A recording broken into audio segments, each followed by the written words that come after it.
Hi, everyone. Thank you so much for coming to the labor reporting panel at FOIA Fest 2021 and for hanging in there through a few small technical difficulties, but excited to be getting started and glad you could join us this morning. My name is Yana Kunichov. I'm an education reporter at Chalk Beach, Chicago. And I've spent pretty much the past month really frantically reporting on negotiations over school reopening between the Chicago Public Schools and the city's teacher union. So I've been giving a lot of thought to what labor means in this moment, and how workers, what protections or information they have about their workplaces. So really excited to get into some of that in this panel. So I'm just gonna start by giving kind of a broad overview of sort of the frame that I'm hoping we'll have this conversation in. So many adults, and not only adults around the world, trade their labor for money or goods that they need to survive. And so that's people who are farm workers, but it's also office workers, it's journalists. And what their experience is within that, to me, and what protections they have is so important. But labor beats have been shrinking around the country for years now. There's not a lot of actually papers that I think of that have a labor beat. However, even in this last year, that has become even extra important with COVID-19. So whether a person has had to work outside their home often ends up being a matter of life or death for them or their family, how much they can protect themselves from the virus. And at the same time, the fact that some people have to work outside their home is what has kept our food systems running. It is what has kept the medical system afloat to deal with the demands of the virus. So that's kind of the broad frame that I'm hoping to have this conversation in. And so this is going to be streaming, some little housekeeping things. This is going to be streaming on YouTube. I am also recording, and I'm going to put together a tip sheet for folks afterwards. So with some of the conversations from our panelists, who I'm really excited to have. Everyone here has covered labor, all from really different angles and viewpoints. And so yeah, I think we'll get into a lot of interesting things. And I'm going to start by having the panelists introduce themselves. So just like give kind of a broad overview of who you are, what you do, and then how you've covered labor. And I'm going to have Melissa, then Rachel, and then Adam and Andres answer, please. Thanks, Yana. So I'm a reporter at ProPublica. I've been here for 3.5 years, basically since ProPublica opened its office in Chicago, which has now become kind of more of like a Midwest office. We don't exactly have beats at ProPublica, but I've long been interested in issues around immigrants and labor. So that's what I've been focusing on for the past 1.5 years. I've covered labor in different ways over the past decade and change. I graduated from Michigan State in 2007, spent a year in Nicaragua doing reporting afterward, worked at a paper in Eastern Washington State covering farm workers and their kids for a while. Then moved to Miami, worked in Spanish at El Nuevo Herald, covering a bazillion things, including labor. And then, like Yana, covered schools for a bit here in Chicago for a now dead magazine called Catalyst, and then wrote about labor a little bit for the Chicago Reporter afterward. In my perspective, I mean, like I'm a kid of immigrants. I care a lot about people who look like me and like my family, and that's where my heart is, and that's the type of workers that I'm the most interested in writing about. Not labor with a big L, like the unions, but more people on the ground who are often unorganized or unorganizable. Hi, my name is Rachel Cohen. It's such a honor to be included in this panel, in this conference. I'm based in Washington, D.C., a city I really like, but I do recognize like Chicago's a cooler city. I have been a full-time freelancer for the last 3.5 years, and before that, I worked at the American Prospect magazine in DC. I do a mix of national reporting and local DC reporting, which is a combination I really value. I do cover. I write about labor, both big L union labor, both traditional organized labor, and also I like to look for the labor angle in other beats. So I'm really interested in how labor unions impact climate politics, and I'm also really interested in the role of teacher unions, and have been reading Jana's coverage over the last couple of months very closely. It's been great. I guess I've always been sort of surprised more people don't identify as labor reporters, just because work and working people are so central to, I think, every story and every beat. But yeah, I'm really excited to be part of this conversation. Hey, I'm Adam Rhodes. I'm the Social Justice Reporting Fellow at the Chicago Reader. I've been there for a little less than, I think, actually just 6 months this month. So I'm still pretty new in the role, but while at the Chicago Reader, I've been focusing on LGBTQ plus issues, racial equity, and just social justice issues at large, kind of however they crop up. And like Rachel just said, like labor has always kind of been a through line in a lot of my reporting. It pops up in so many different ways, whether it's through the public policy that I write about in like non-discrimination ordinances, or in like my Lyft reporting where it's kind of doing that deep investigative work. And so again, just to echo Melissa and Rachel, I really focus on probably the most vulnerable workers, particularly LGBTQ plus workers who up until recently didn't have a lot of employment protections. And so that's also kind of changing how I report on labor now. Good morning, everyone. My name is Andres Cediel. I teach at the Graduate School of Journalism at UC Berkeley. I'm a documentary filmmaker, and over the last 7 or 8 years or so, I've been reporting on abuses of immigrant workers, particularly in the janitorial and agricultural industries. Most of my work has been through PBS Frontline in collaboration with other organizations like the Investigative Reporting Program, CIR, ProPublica, and Univision. So a lot of the reporting has been done both in English and Spanish. Great, thank you. Super excited to have all of you in a room together. So I'm going to start by asking, what I'm hoping folks will come away from this panel with is that they will feel excited to report on labor issues, and that they will feel like they have gotten some tools that can help them, whether they're writing about teachers or whether they're writing about domestic workers, or kind of like whether they're writing about their own experience as journalists in this moment, kind of feel empowered to do this reporting, and then some data tips or tips for working around when you don't have data for their own work. So I'm going to start by asking each of you to talk about a story that you have done in the past, and either what documents you use or what you use to work around not having documents. Kind of how did you report a story about labor? So I'm going to start with just kind of like shifting one over. We're going to start with Rachel, then Adam, and then we'll go around like that. So I guess I would say, because I do write about, different beats, although like Adam said, with labor as a through line, my approach to a story tends to be similar, but generally how long I have to work on a story is the, big variable part, and that can affect what kind of, rocks you can turn over in trying to answer a certain question. But one story that did come to mind started with, a tip that I got from a source who had read some of my other stories. And this is one of the nice parts of journalism where, good work, you never really know who's reading your work, but then sometimes you get contacted by someone you've never met who saw some other story and said, now I want to share with you this thing I have. So somebody shared with me a receipt, like a thank you note for a payment that that was given to a charter school. And in DC, unlike a lot of other states, unlike most states, charter schools are not subject to FOIA requests, which is very frustrating because they get $800 million of local taxpayer money every year and can't see at all how they're spending it.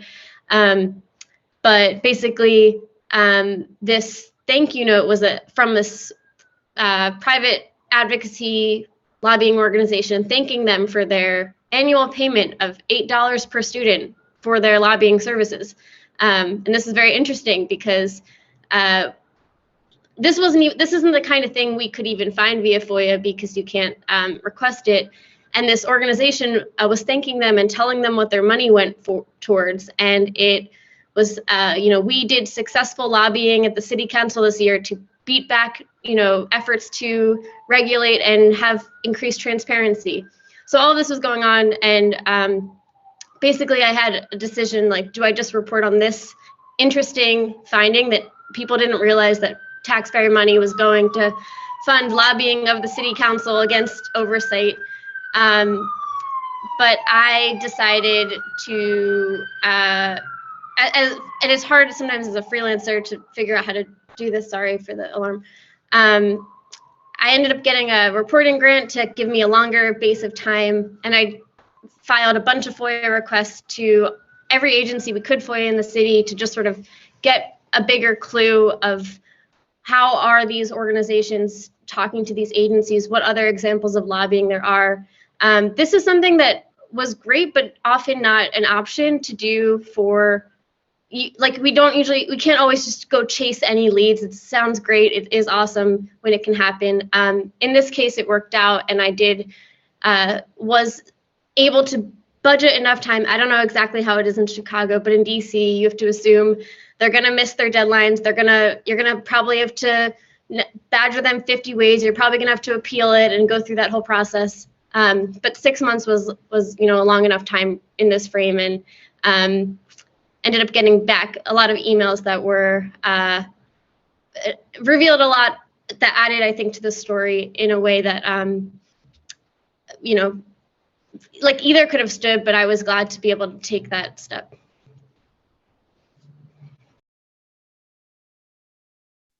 Sweet. So, wow, that sounds like a super interesting story, Rachel. I actually really want to read that. So the story that comes to mind, I just mentioned it. It is the reporting that I did on the Illinoisans for Independent Work Political Action Committee, and how Lyft is essentially bankrolling that political action committee to limit the rights, or the employment rights, of Lyft drivers and other gig workers in the state. And the way I came to that story is actually kind of interesting. I came to it from a social media ad. I actually got an ad for the Illinoisans for Independent Work. And just knowing what happened in California with Proposition 22, which was also bankrolled by like the gig companies, I just did some digging. I went into, I think the first thing I did was, it sounded like a political action committee to me. So I went and searched for political action committee campaign finance disclosures. And that's essentially where the story opened up, like just on the website for the campaign finance.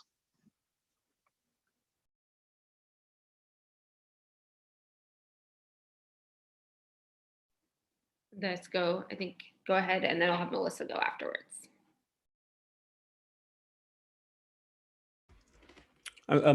Great. So I was going to talk about a piece that I worked on called Trafficked in America, in which we were looking at the labor trafficking of unaccompanied minors who had come from Guatemala and were forced to work against their will in an egg farm in Ohio. And this was part of us trying to figure out what's going on with labor trafficking across the US and where unaccompanied minors are ending up working. And it's one of those situations where there's very little data about this at all. So the strategy we employed was to pick this one story, which had come, we'd seen a press release that this case had been filed by the federal government. I had done prior reporting on egg farms in the Midwest, and treated the story like a crime story. It was a crime story, but using the documents that we could find through the federal litigation, and then starting to piece through how to construct a whole picture of how this crime happened.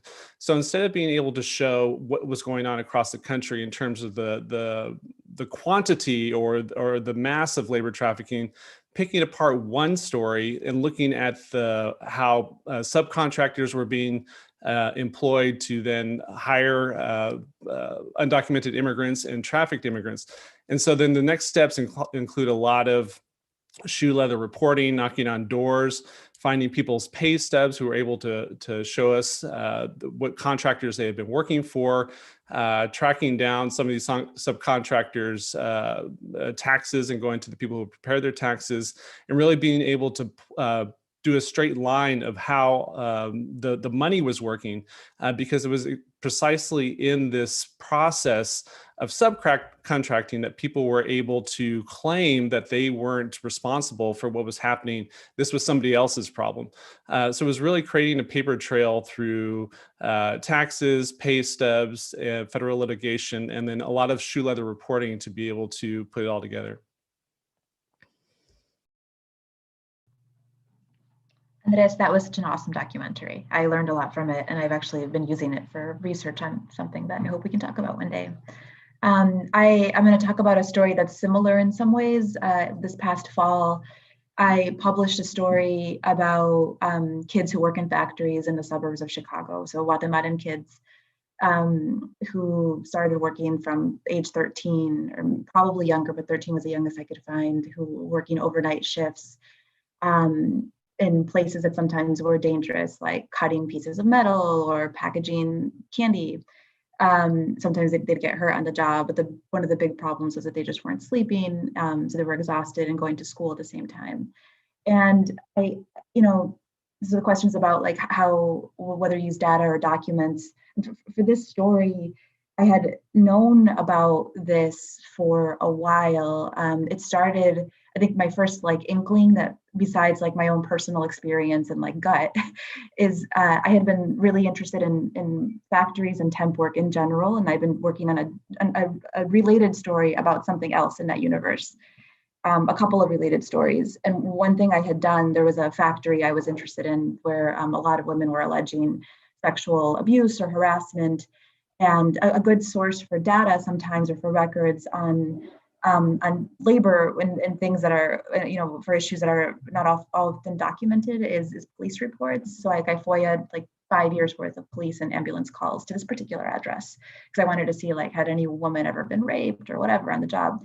And I ended up getting so much stuff that was not what I was looking for.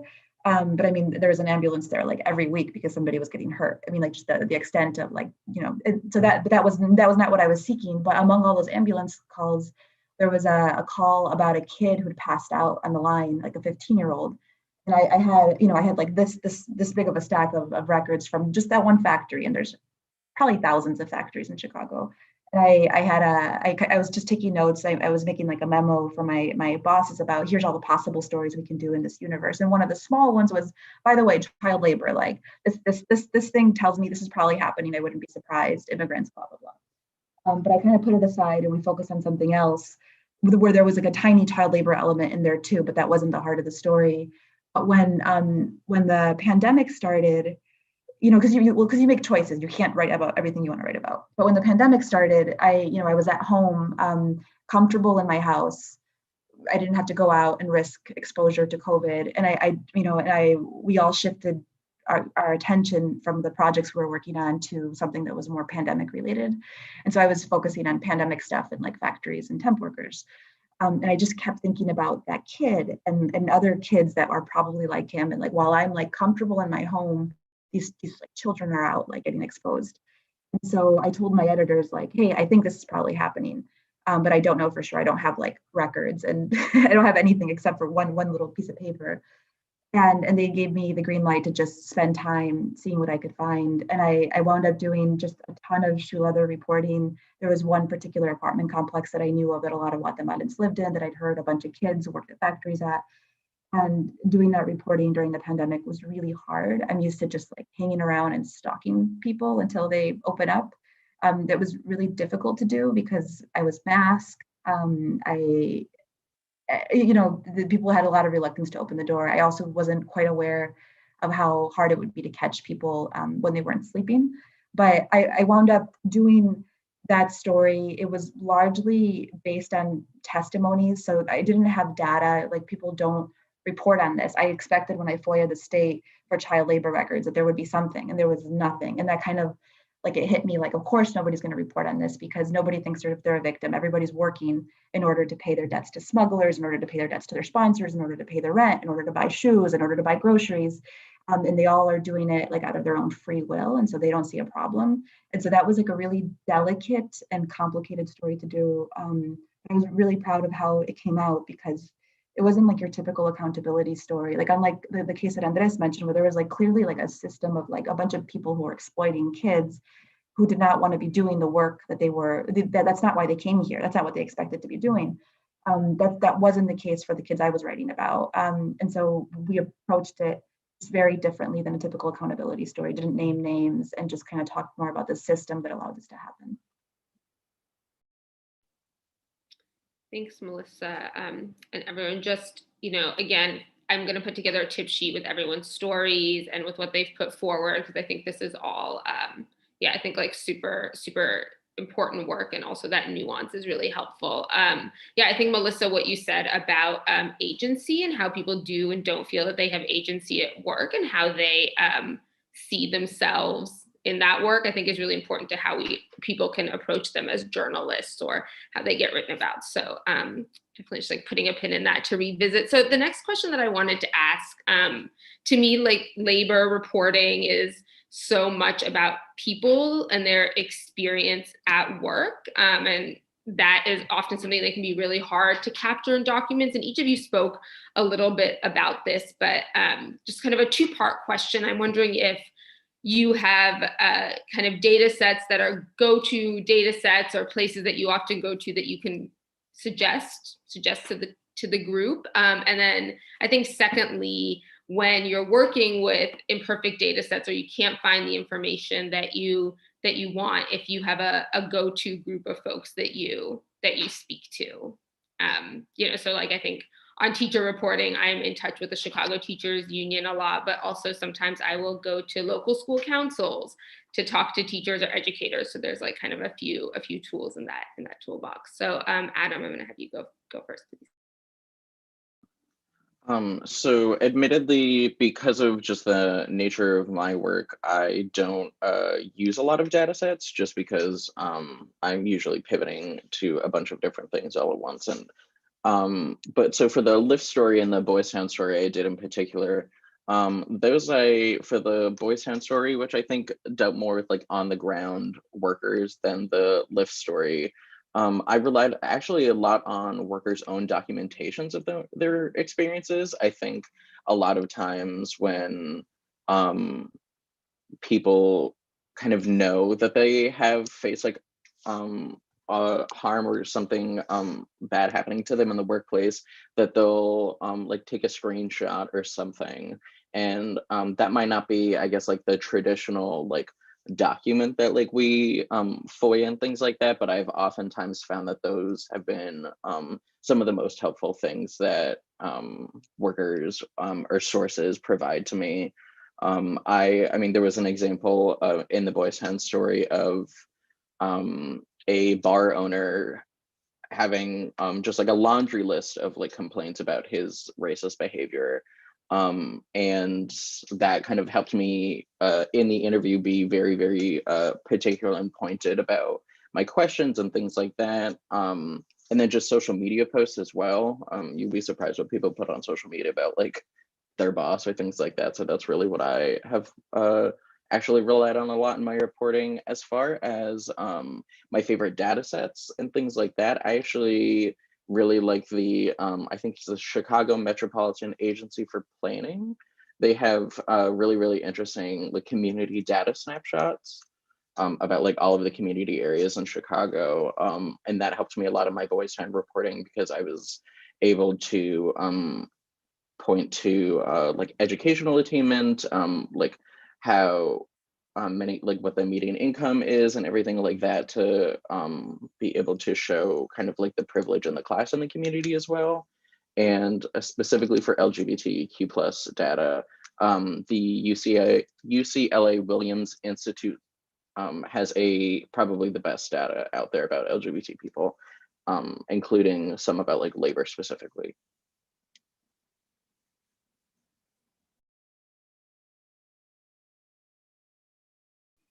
Great, thank you. Yeah. I'll jump in.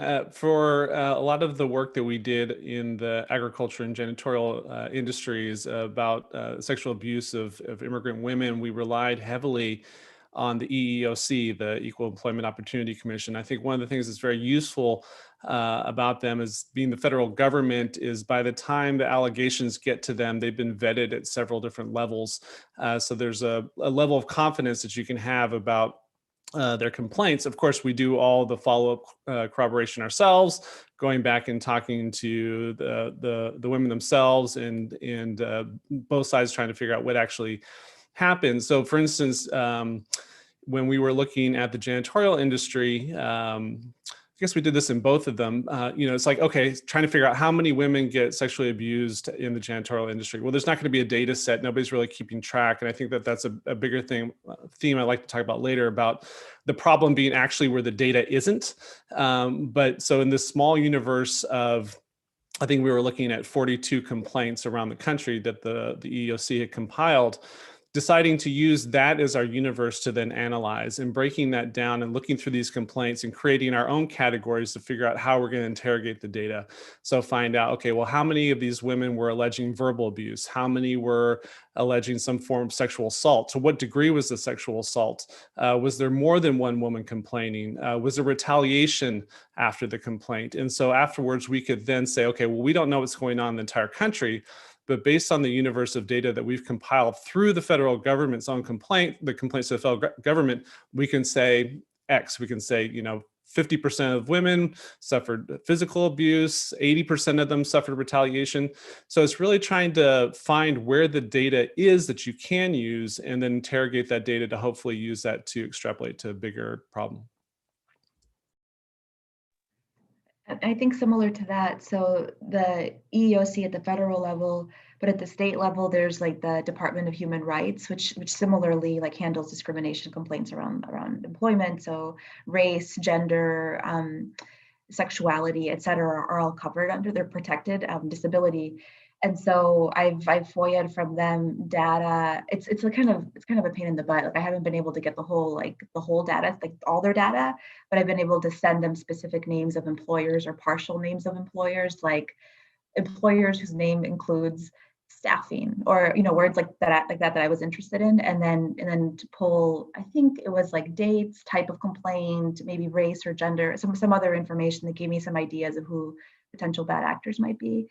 I mentioned police and ambulance records, which I just will repeat, it can be really incredible for just discovering stories you did not expect to find. If you have a specific site that you're interested in, like you don't know what kind of shenanigans go on. And then PACER is also very helpful.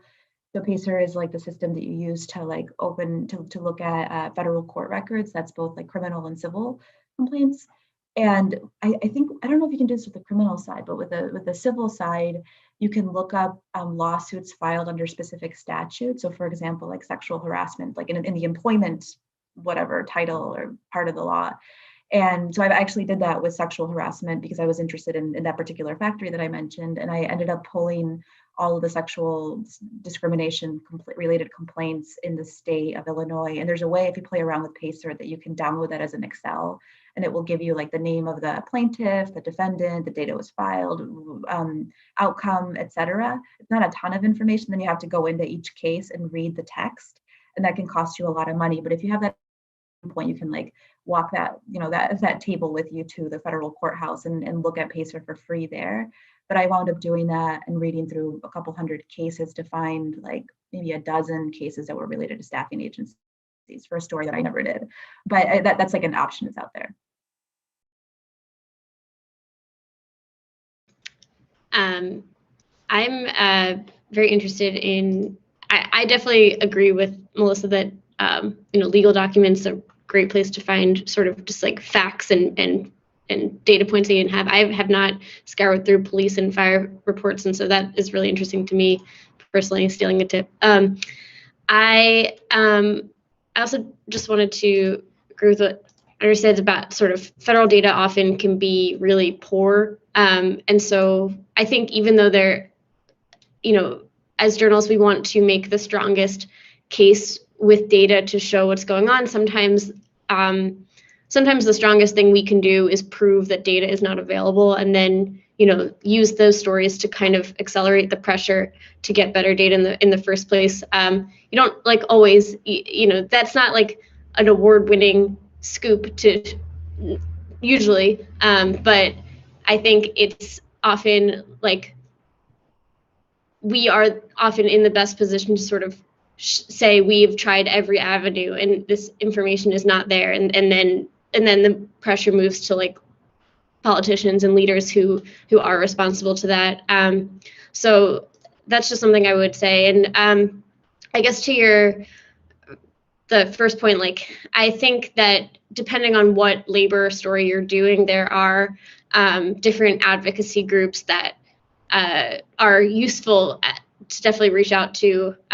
So, you know, for climate labor stories, I think there, you know, the Blue Green Alliance, the Labor Network for Sustainability, there are different sort of organizations that are definitely worth consulting. If you ever want to write about local DC labor issues, feel free to reach out to me. But I won't go through those right now. Awesome. You all have so much knowledge. I'm really glad that you're taking the time to share this with us.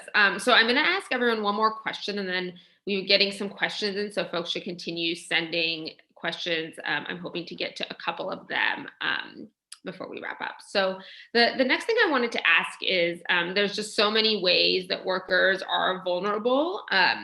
So again, even covering the negotiations in Chicago between the teachers union and the district, a lot of teachers wanted to be anonymous, were worried about retaliation in their school. So talk to me about how you engage with vulnerable workers, or how people can and should think about writing stories about vulnerable workers. So that is both kind of broadly when approaching people, speaking to what Melissa said about recognizing people, their sense of agency in their own life.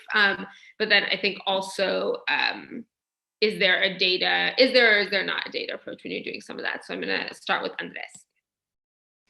Yeah, there's a lot there. I mean, especially when you're dealing with vulnerable workers. I think that one of the things to pay attention is the power dynamic, the agency that you're talking about, and making sure that when people are participating in your reporting, they're doing it with fully informed consent. I think that's something that's as a judgment call, but it requires a lot of transparency on the part of a reporter about what you're doing, where it's going to appear. When you're working with people who, I mean, the power dynamic differential can be pretty extreme, depending on people's immigration status, what language they speak, their employment status, and then of course if they're a victim of some sort of abuse, and their education level. These are all things that are how long they've been in this country. These are all things you need to take into consideration to understand, to make sure that they understand what they're getting into when they're talking to a reporter. And then one of the things I think is really important is that once you feel like you've done your due diligence to make sure that you've been transparent about the whole process, is that you let them lead in terms of what risks they're willing to take. One of the things that I've always been surprised of doing this work is talking to people who have literally everything to lose. They can be deported, they can be taken away from their kids. And throughout the years of reporting, always finding people who are courageous enough to stand up and talk and speak on camera and use their voice. And that's because they feel empowered to do so. So it's a lot of work to be able to find those people. To your other question about, I just wanted to also jump in about the lack of data. And I think that what's really important, this has come up constantly in my work. In the janitorial industry, there was one case where we focused on a particular company precisely because some lawyers had been able to get internal company records and kept them in the public record. And that was just kind of a gold mine for us. And we just went across the country and we said, we're going to do this. This never happens, so we're going to focus on this company. But while we were talking to the lawyers and going through these records of all the complaints of women who had said, hey, the boss was harassing me, she said something to me, which was that I'm just worried about where they're not complaining. And that was a window into there's a whole other world where if somebody is complaining to their boss or complaining to the federal government, they feel like they have agency to complain, right? They feel like they know where there's a process. It's all the people who are not complaining, which is the really big problem. And that's the scary part, because I think that that's where there's a huge segment of our population, the kids that Melissa's talking about, who are just keeping their head down. And they said, we're just going to work. We're not going to complain. We want to just keep going. And that's where there's really a lot of abuse going on. So it's hard to report in that community. And I think it requires a lot of cultural competency, but it also requires a lot of time and resources, and organizations have to dedicate that so reporters can really get in there and do their work. Yeah, and it's kind of going off that. It's complicated because you can just do the story about the one company because you have the records. And I thought about that with these kids in the factories, but it wouldn't solve the problem. Like, to me, the problem as a reporter isn't like, I want to shut down this company where this one kid got hurt and the company probably knowingly hired the kid, blah, blah, blah, blah, blah. Because there's, like I said, hundreds, if not thousands of factories where these kids work. I ended up talking to 15 kids who had really similar testimonies, and they worked all together at 25 different factories through 4 or 5 different temp agencies. If I named one company, maybe I could pat myself on the back and call it an accountability story, and maybe the state would go in and shut it down. But what would the consequences be? The kids would be out of a job. And that was their number one fear. They're like, don't name the company. They looked at me like I was crazy when I proposed it. And then they would still have to go get another job, and they would just go to the factory next door or go back to the same factory with a different set of papers. And that wouldn't actually resolve anything. And I mean, our goal isn't necessarily to shut down the company or whatever, but you do stories because you think things are wrong and maybe shouldn't be so bad. So, that was a real struggle that we had internally at ProPublica about how do you deal with this. And my perspective was, it's a systemic problem, and dealing with one single company does nothing. It doesn't solve it. It might make it worse for these individual kids who risked a lot by talking to me. And so it wasn't worth it to me at that point. And maybe I would approach it differently, given a different set of circumstances, given these kids didn't even see themselves as victims. So that was number one. The other thing, kind of also going off of what you said, Andres, so going back to this idea of agency, to also watch yourself and not be very paternalistic in how you deal with people. And I found myself doing this with this group of lovely kids who I keep calling kids, and some of them are young men who are already 18 or 19, and they come here with more maturity and responsibilities than all of us probably on this call ever have at that age, ever did at that age. And I assumed, based on my own background and knowledge, that they wouldn't want the companies to be named at all. And so I just went into the story with that assumption. I didn't even bother asking them. My editors were like, we need to name the companies. And I was like, no, we can't, because of all these possible consequences. And then a really smart and wise colleague of mine just said, you need to ask them, watch don't be paternalistic. You never know what people might say. Sometimes they might be courageous. Sometimes sometimes you're wrong. You need to give them that autonomy to make that choice. And that really kind of brought me down a couple of levels. And I realized in my desire to protect them, I was also taking away a possibility. And so I ended up going back to all of them, and they all said no. But it was a really good process to do, and a good reminder that sometimes people do feel like they're being wronged, and they do want the opportunity to talk about it. Sometimes they don't, but you need to kind of be mindful of your own assumptions and give them that option. I wanted to just add, this is sort of a different point, but I think it's useful in this panel. I've done a lot of labor stories about populations that are, definitely not child workers. They're not undocumented immigrants. They're workers in different fields. And one thing that I personally have been wrestling with and sort of struggling with, and I'm definitely interested to hear from other people in this panel, but I do think that the media, when we are trying to figure out what pieces of anonymity do we grant to sources and workers talking, and what kinds of accommodations we're making, it's challenging as you get higher up the, I'd say, like economic ladder, because basically any worker, when they talk to a reporter, can legitimately face fear of retaliation. That is like you are taking a risk by going on the record in any situation, and if you have a job, you have something to lose. And that's also why we think people who speak on the record are courageous and brave. I think we as journalists, we definitely want to hear voices. We want to get the perspectives that the communications offices of these organizations are not going to give. It is a challenge, though, in sort of what I've seen to be just widespread name changing and anonymity in all sorts of stories, because a worker can always, and it says, oh, we've changed his name because they fear retaliation from their employer. But there's no, I mean, unless they're very, very have no sense of risk and cost benefit, that's always going to be the case. And I don't know, I struggle sort of what is my job as a journalist? Should I evaluate what the level of how likelihood, or what would the penalty be, or if they're not going to lose their job, but it might make it a little more uncomfortable with their employer, is that a good enough reason? And these are obviously not black and white answers, and it can really vary, but I have been feeling like I just see it in story after story. And sometimes if we're talking about senior White House official, I think probably many of us on this call would be like, oh, I wish that that's not a good enough reason, just because they wanted to gossip on background with this Politico reporter. But nonprofit workers or teacher, there's just a whole host of workers. And so this is a labor reporting challenge I struggle with, where I don't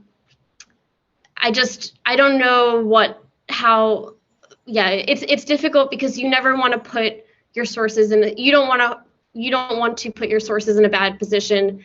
You want to get their perspective, but you also don't want to contribute to this continual sort of denigration of taking away people with their name attached. And so that's just something that I'm thinking about. Sweet. So admittedly, one of the things that helps me the most when I report about vulnerable workers, particularly LGBT workers, since that's who I kind of center my coverage on, admittedly, being a member of the LGBT community is very, very helpful to me in that. I think that's why, that's one of the myriad reasons why diversity in newsrooms are important, because I have the ability to step into the Boys Town community in a way that a straight reporter probably wasn't able to. And speaking as a non-binary queer person, I was in certain circumstances able to level with people and say hey, I know that there aren't laws at the time, and it's hey, I know there aren't any major protections legally for you, so what are your experiences? I've I think a lot of the times as journalists, we are told to kind of take ourselves out of the story and to be as objective and removed from a story as possible. But I have oftentimes found that my humanity and my identities are the strongest skills in my arsenal in telling these stories, because those are the times where I can speak with particularity to people's experiences, because just by sheer fact of me being like them, and me looking like them, and me being able to speak without patronizing them and without tokenizing people, I think that's just super, super important to my reporting.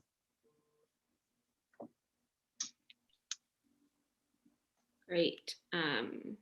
Yeah, thank you everyone so much. I feel like there are so many complicated elements to this. I'm glad that we are able to span some of the range of those here.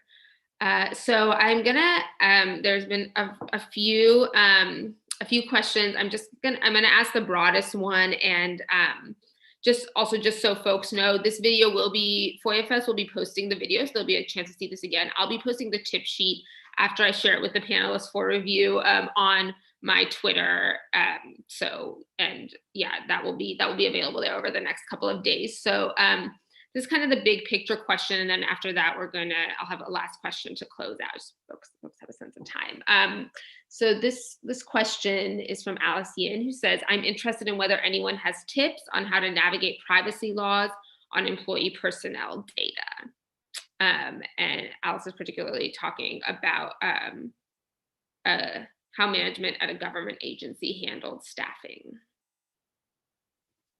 So that's kind of an open floor for folks to just, I think, broadly talk about privacy laws and employee personnel data. I think you guys have given some idea, like some tips on how to like work around that or other places to go for information. But yeah, feel free to either talk broadly to your own stories.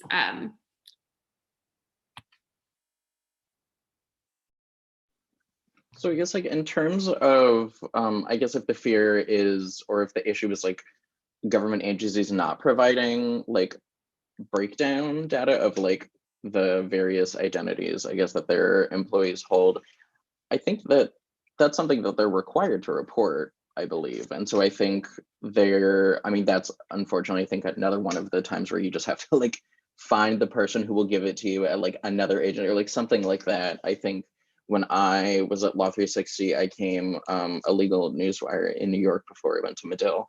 I found this really, really huge report just going through all of the like federal agencies about like how many of their employees were like LGBT, and it was like this really confusing, complicated breakdown. But I would have never gotten that if I like went to just like the EEOC or like whatever agency I was like looking to write about. So I think like it can unfortunately take some creativity in finding the actual document that like exists or like like they're required to like compile. And so I think just it might take a little bit of creativity to like actually get that data.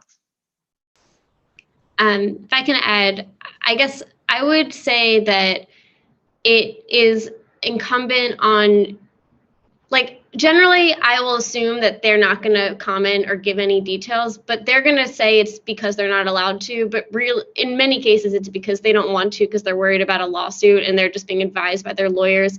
And you see this in other fields, like schools will say they can't comment because of HIPAA, even though HIPAA does not cover what they're talking about. And so, I would say if they have a good lawyer, you're probably not going to get much out of them, but it's still good on your part and for them to know who they're sort of dealing with. If you can respond and be like, that's not a legal issue, like, just like to sort of being able to say back to them that what you're entitled to and what they're entitled to tell you, even if they're not going to give it, I find to be, kind of satisfying.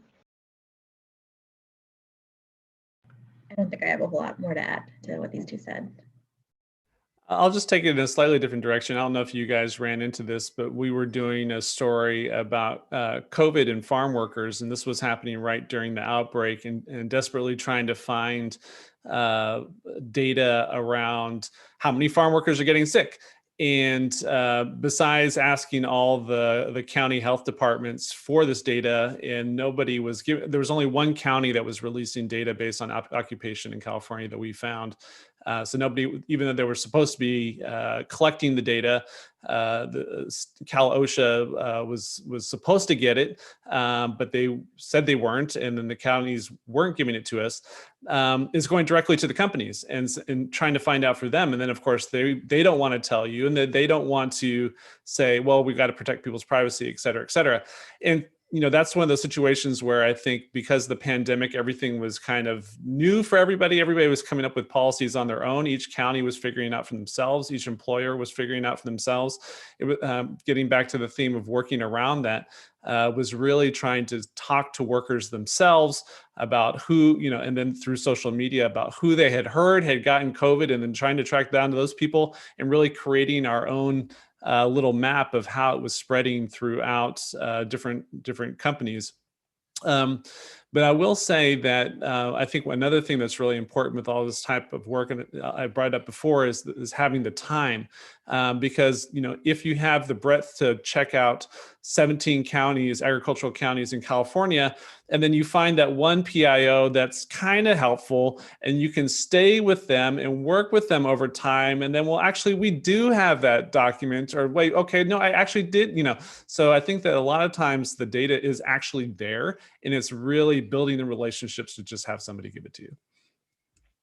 Oh, actually, I want to add, it's helpful to make friends and have beer with people who used to work at the agencies that you're trying to get records from. And so that helped me with the state labor department to understand data that was kind of a mess, was to find the person who might have handled that data before and get friendly with them, because then they might be able to help you craft the requests in a way that the people who are there currently will understand. There's often a lot of turnover at these places, so they don't even know how to get what you want, but somebody who used to be there might. Great, super helpful tips for the later panel, labor reporting on deadline. But all right, we have one last question for folks, and then we're gonna close it out. And yeah, again, thank you all for taking the time here. I have been thinking so much about what the term essential labor, essential worker means and the different ways it's used. And so I just want to open it up to you all to kind of weigh in on either what the stories you really want to see in this moment, or what the biggest question around labor has been for you that you're thinking about in this moment. Just kind of like to take some space to think about this topic like broadly. So Melissa, I'll have you go first if that's all right.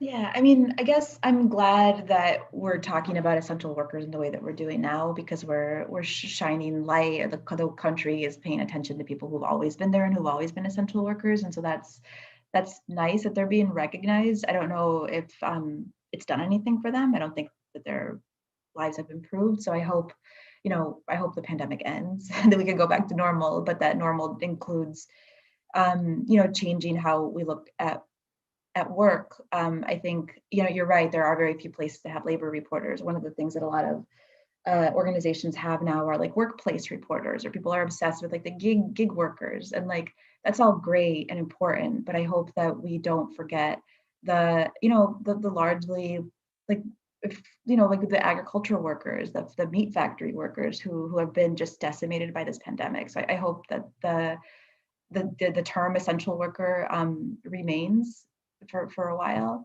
And then one kind of reporting I would like to see more of, and maybe it's been done and somebody can send it to me, is more on workers' comp and kind of consequences after workers die or get severely sick at work because of COVID, and how like Illinois, for example, might compare with other states and how they're like what's allowable, or what do people get if their loved one dies.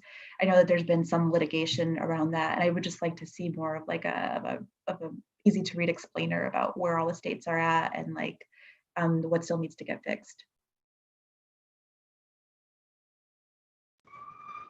I will go, and I will also just say I did a workers' comp investigation on DC this year, and the best the best national overview that I found was from ProPublica in 2015. An amazing piece, but they did 50 states and they didn't include DC, so there was it was good to be able to do that. But I highly recommend that, and I agree. I mean, part of what I learned from that piece was also just like how, in even sort of like many liberal, like pro-worker type people share sort of a lot of the same kind of like conservative assumptions about workers' comp that you find on the right that you don't find on other things. Like, are they really deserving of that for so many? You sort of see it. Anyway, workers' comp is very interesting, and I agree with that. To the question, I mean, I definitely agree with Melissa that the sort of the term essential worker has driven stories about workers that we don't normally see, even though they are workers who have been doing that hard work, outside of COVID for a long time, and they're sort of, but we're not sure yet if it will just be posturing or if it will lead to like long-term changes when the pandemic is over. I think something that I struggle with a little bit, or I've been thinking about, is, that we have used essential workers as sort of a shorthand often for people who have to go to work in person to like keep the economy running and to provide essential services, like, and we think, okay, healthcare, we think grocery stores, we think pharmacies, but there are so many workers who have no choice but to go into work right now because their bosses haven't given them the option, because we live in a society that hasn't unlike other countries, like bankrolled their payroll so they could stay home. Like, is a cashier at Gap an essential worker because they have to be there, or be like, I sort of asked this question, and I had people where they're like, no, I'm an expendable worker. Like, I'm a worker that society, and it plays in interesting debates with like the school reopening category, because I think we sort of, like, I think many of us believe fundamentally, like, yes, education is an essential sector in the way that, like, you know, healthcare is an essential sector. We think like schools are more important than having like indoor dining, you know, or gyms open. Like, that's sort of something probably many people feel. But then, and so if we think education is essential, then shouldn't teachers be essential workers? And then shouldn't teachers be in person, even if education could be provided, you know, virtually, not in the same form and not as well, you know, for sure in most cases, but like, that is different than say, you know, like a surgeon or somebody who like cannot do that work virtually. And so I guess there's just been sort of a lot of people use all the phrases differently, and I think about like I think about retail workers I know who have to go in person right now, but they're not getting any vaccine priority, but they're absorbing like all the risks of in-person exposure. And then we have, you know, like teachers are getting vaccine priorities because we want them to get back to work faster. And so there's just a lot of complications and contradictions to a lot of these questions right now.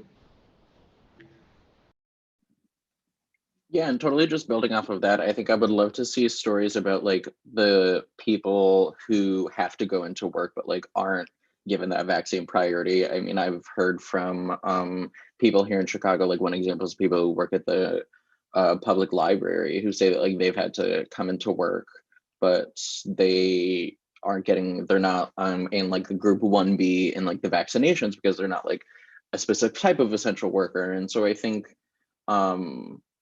yeah, I think I would just be very interested in like, I think as like we define certain people as essential workers, like I think by defining one group one way, we're leaving people out. And so I think I would be very interested in the particularly vulnerable people who might fall within the cracks of the term like essential worker.